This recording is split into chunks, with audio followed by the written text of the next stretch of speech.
ọjọ́ kan pẹ̀lú orúkọ yín àti ibi tẹ́ ti ń pè wá. Bàbá èrè ẹ̀ka alẹ́.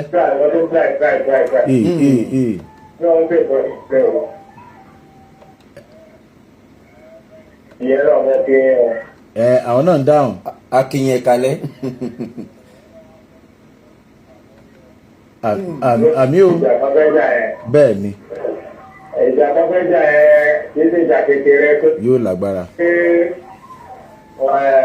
Ọdọọdún ni ẹ̀gbọ̀ngbọ̀n rí. Bẹ́ẹ̀ ni.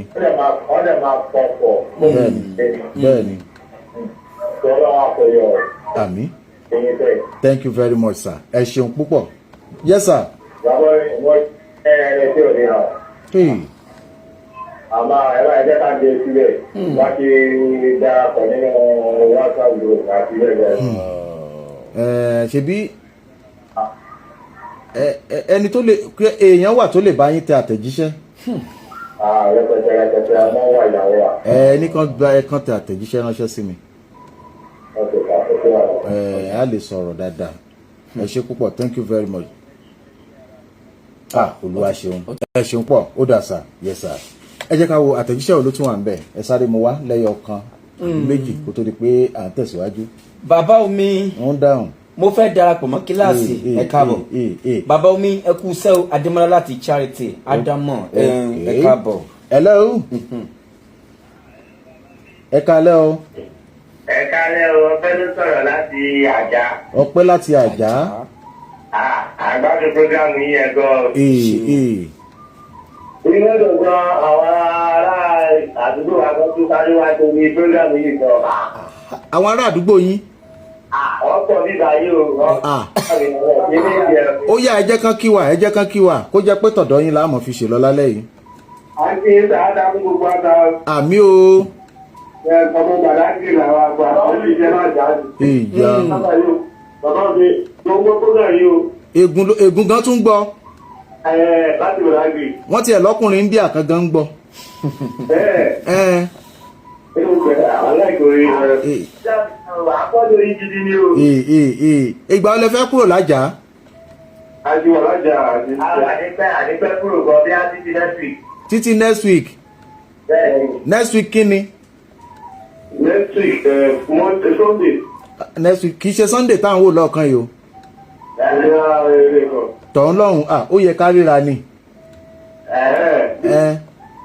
Bọ́lá ti lè ríra. Ẹ fi àtẹ̀jíṣẹ́ yín ránṣẹ́ sí 09094901901. Ẹ kàn sọ pé àwa ẹ̀gùn yẹn lélẹ́yìí. Nọ́mbà mẹ́rin wo ló parí nọ́mbà yín táwọn kan mọ̀ lọ tàn mí jẹ lọ. Ẹyin.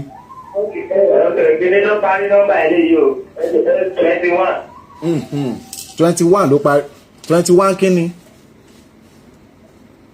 Hello?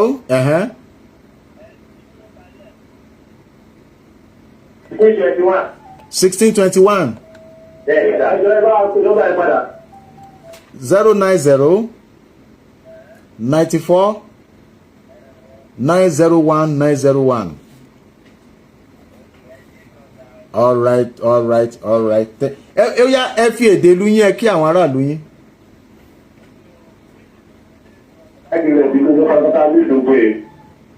Ó ti yà tán, èdè ìlú yín ò ti ẹ̀ pọ̀. Ó dàárọ̀.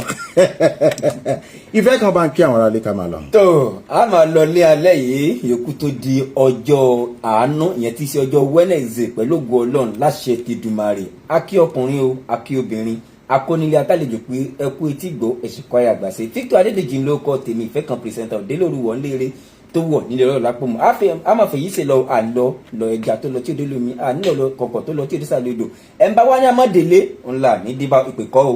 Sáàmù ni Jésù Olúwa wa ó dàbọ̀. Amọ̀fin lè báyìí amọ̀fin ṣe lọ. Lórúkọ aláṣẹ àti olùdásílẹ̀ ìkànnì tá a wà yìí, òun náà ni mò ń kí wa wípé ó dàárọ̀ o. Ọmọ nífẹ̀ẹ́ àbúrẹ́ ọmọ adádé owó rẹ mọ ọmọ olódò kan ọ̀tẹ́rẹ́ ọmọ olódò kan ọ̀tààrà odò tí ṣàwérèké yá ọmọ ṣàwérèké ó dé àkúnlẹ̀ onílẹ̀ ó dà bàtà onípele ò gbọ́dọ̀ múnú lé wa ìran lábàjá àwọn ò gbọ́dọ̀ bu wẹ́sẹ̀ àwọn oníṣọ̀bọ̀rọ̀ ni ó mú odò náà gbẹ́yìn lè bàbá tó bí mi lọ́mọ Omiṣọpọ̀ Ọláníyì títí ọ̀la lórí ètò àròkò láago 10 sí aago 11 a máa pàdé oorun ayọ̀ lọ́ọ̀dẹ̀ yìí.